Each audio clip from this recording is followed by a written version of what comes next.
অ্যাকাউন্টে 10,698 টাকা, কেনা হয়নি বাড়ি গাড়িও, জানালেন নাহিদ। এদিকে নতুন তথ্য উপদেষ্টা মাহফুজ আলম জানাবো, হাসিনা ক্ষমতায় থাকার জন্য 57 সেনা অফিসারকে হত্যা করেছিল বলছেন সেলিমা রহমান। এবং সর্বশেষ জানাবো, গণহত্যায় নেই আওয়ামী লীগের এমন নেতা পাবেন ক্ষমা। দর্শক শুনছিলেন সংবাদ শিরোনাম, এখন বিস্তারিত। অ্যাকাউন্টে 10,698 টাকা, কেনা হয়নি বাড়ি গাড়িও, জানালেন নাহিদ ইসলাম। ফেসবুকে বুধবার দিনভর সাবেক তথ্য উপদেষ্টা মোহাম্মদ নাহিদ ইসলামের শত শত কোটি টাকা ভুয়া তথ্য ছড়ানো হয়েছে। এর পরিপ্রেক্ষিতে ভেরিফাইড ফেসবুক পেজে নিজের ব্যাংক অ্যাকাউন্টের স্টেটমেন্টের কাগজের ছবি সহ তথ্য তুলে ধরেন। ফেসবুক পোস্টে নাহিদ বলেন, উপদেষ্টা পদে যোগ দেওয়ার আগে আমার কোনো ব্যাংক অ্যাকাউন্ট ছিল না। 21 আগস্ট উপদেষ্টা পদে দায়িত্ব পালনের জন্য সম্মানী নিতে সরকারিভাবে সোনালী ব্যাংকে একটি অ্যাকাউন্ট খুলি। ওই অ্যাকাউন্টে 21 আগস্ট 2024 থেকে 26 ফেব্রুয়ারি পর্যন্ত লেনদেনের হিসাব জনগণের কাছে উপস্থাপন করছি। 10,06,886 টাকা ওই অ্যাকাউন্টে জমা হয়েছে এবং 9,96,188 টাকা উত্তোলিত হয়েছে। তার মানে বর্তমানে তার অ্যাকাউন্টে 10,698 টাকা জমা রয়েছে। আর সোনালী ব্যাংকের এই অ্যাকাউন্টটি ছাড়া অন্য কোনো অ্যাকাউন্ট নেই বলেও জানান সদ্য উপদেষ্টা পদ ছেড়ে আসা নাহিদ ইসলাম। নাহিদ বলেন, উপদেষ্টা হিসেবে দায়িত্ব পালনকালে আমার বাবা, আমার পরিবারের কোনো সদস্যের স্ত্রী, মা, বাবা নামে বাংলাদেশের কোথাও জমি বা ফ্ল্যাট নেই বা আমার পরিবারের কেউ কেনেনি।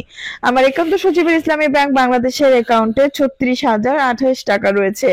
উনি একান্ত সচিব হিসেবে দায়িত্ব নেওয়ার পর ওনার নিজের নামে বা ওনার পরিবারের স্ত্রী, মা, বাবা কারো নামে বাংলাদেশের কোথাও কোনো সম্পত্তি কেনা হয়নি। এছাড়া আমরা ব্যক্তিগত কর্মকর্তা সহ সংশ্লিষ্ট যে কারো সম্পদের স্বচ্ছ হিসাব রয়েছে।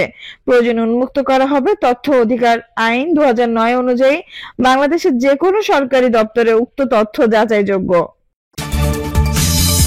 নতুন তথ্য উপদেষ্টা মাহফুজ আলম অন্ধ্রপ্রদেশ সরকারের উপদেষ্টার পদ থেকে মোহাম্মদ নাহিদ ইসলামের পদত্যাগের একদিন পর তথ্য ও সম্প্রচার মন্ত্রণালয়ের উপদেষ্টার দায়িত্ব পেয়েছেন মোহাম্মদ মাহফুজ আলম। এর আগে মঙ্গলবার উপদেষ্টা মোহাম্মদ নাহিদ ইসলাম ডাক ও টেলিযোগাযোগ মন্ত্রণালয় এবং তথ্য সম্প্রচার মন্ত্রণালয় থেকে পদত্যাগ করেন। প্রজ্ঞাপন অনুযায়ী ডাক ও টেলিযোগাযোগ মন্ত্রণালয়ের প্রধান উপদেষ্টা ডক্টর মোহাম্মদ ইউনূসের কাছে ন্যস্ত আছে। আগামী 28 ফেব্রুয়ারি নতুন একটি রাজনৈতিক দলের আত্মপ্রকাশ হওয়ার কথা রয়েছে। বৈষম্য বিরোধী ছাত্র আন্দোলন ও জাতীয় নাগরিক কমিটির নতুন রাজনৈতিক দল গঠন করছে। এই দলের নেতৃত্ব দেবেন নাহিদ ইসলাম। সে কারণে তিনি উপদেষ্টার পদ থেকে পদত্যাগ করেছেন। হাসিনা ক্ষমতায় থাকার জন্য 57 সেনা অফিসারকে হত্যা করেছিল বলছেন সেলিমা রহমান। শেখ হাসিনা ক্ষমতায় থাকার জন্য পরিকল্পিতভাবে 57 জন সেনা অফিসারকে হত্যা করেছিল বলে মন্তব্য করেছেন বিএনপি স্থায়ী কমিটির সদস্য সেলিমা রহমান। এক্ষেত্রে ভারতের সহযোগিতা নিয়েছেন তিনি। সেলিমা রহমান বলেন, প্রাথমিক শিক্ষকেরা জাতি গঠনের কারিগর। আমরা দীর্ঘদিন পর মুক্ত পরিবেশের কথা বলতে পারছি। আওয়ামী লীগ ফ্যাসিস্ট সরকার আমাদের শিশুদের নৈতিক মূল্যবোধ নষ্ট করেছে, এখনো তারা ষড়যন্ত্রে লিপ্ত রয়েছে। তিনি আরো বলেন, শিক্ষকরা আমাদের বড় হাতিয়ার ও শক্তি। স্কুল শিক্ষার্থীদের মানুষ হিসেবে গড়ে তুলতে শিক্ষকদের যথাযথ দায়িত্ব পালন করতে হবে।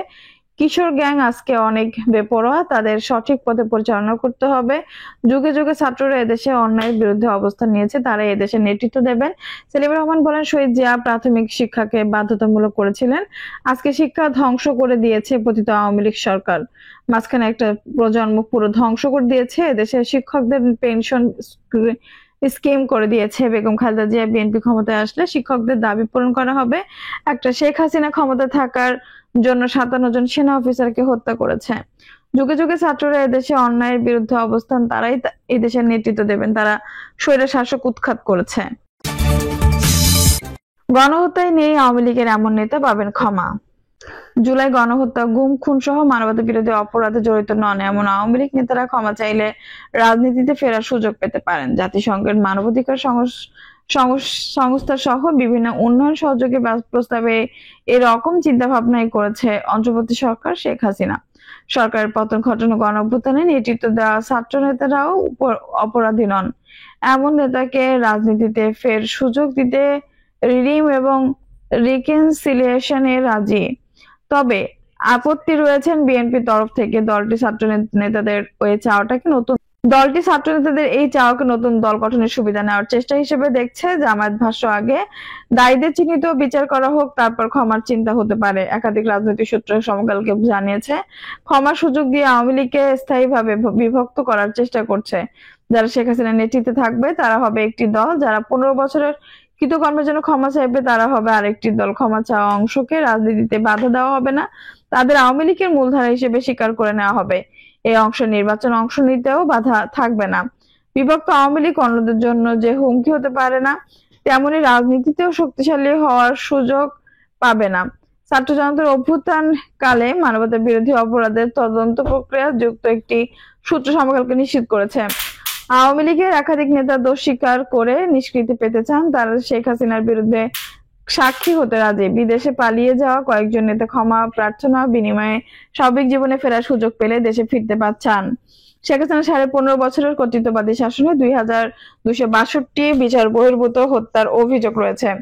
গুম সংক্রান্ত কমিশনে 1600 এর বেশি অভিযোগ জমা পড়েছে। বাংলাদেশে অন্তত 22টি গোপন বন্দিশালার খোঁজ পেয়েছে কমিশন। জাতিসংঘের মানবাধিকার কমিশনের তথ্য অনুসন্ধান চলছে। ছাত্র জনতার অভ্যুত্থানে 1 জুলাই থেকে 15 আগস্ট পর্যন্ত 1400 মানুষকে হত্যা করা হয়েছে।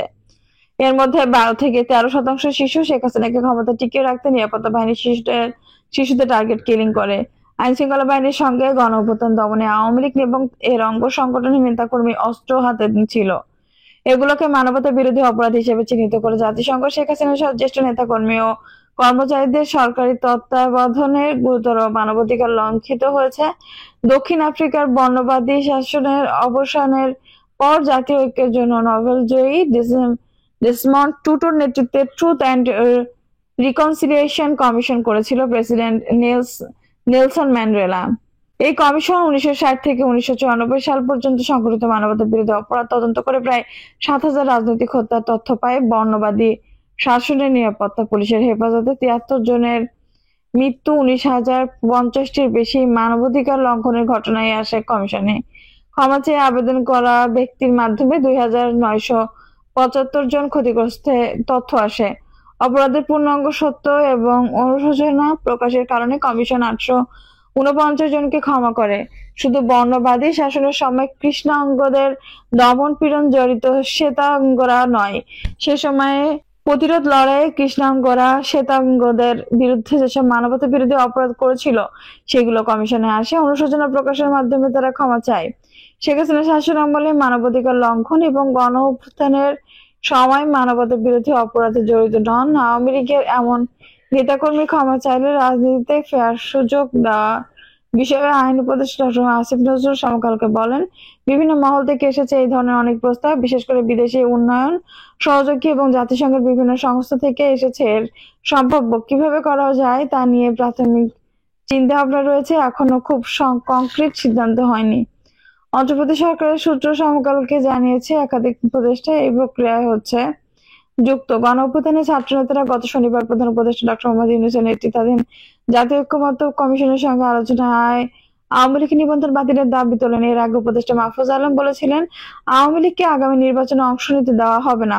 সরকারের পক্ষে প্রধান উপদেষ্টা প্রেস সচিব শফিকুল আলম একাধিকবার জানান, জুলাই গণহত্যার বিচার না হওয়া পর্যন্ত রাজনীতি এবং নির্বাচনে ফিরতে পারবেন না আওয়ামী লীগ। ছাত্র নেতারা তা প্রায়ই আওয়ামী লীগকে নিষিদ্ধের দাবি তুলেছেন। তবে জাতিসংঘ সহ বিভিন্ন আন্তর্জাতিক সংস্থার মনোভাব ভিন্ন। জাতিসংঘের মানবাধিকার কমিশনের প্রতিবেদনে শেখ হাসিনাকে মূল হোতা হিসেবে চিহ্নিত করা হলেও কোন রাজনৈতিক দলকে নিষিদ্ধ না করার কথা বলেছেন।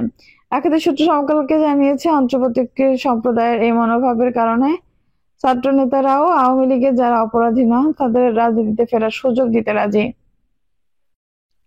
দর্শক, এই ছিল এখনকার সর্বশেষ সংবাদ। নিশ্চয়ই ভালো লাগলো, অবশ্যই একটা লাইক দিন, কমেন্ট আপনার মূল্যবান মতামত জানান। সবসময় আমাদের পাশে থাকতে সাবস্ক্রাইব করে বেল বাটনটা অন করে রাখুন। ধন্যবাদ।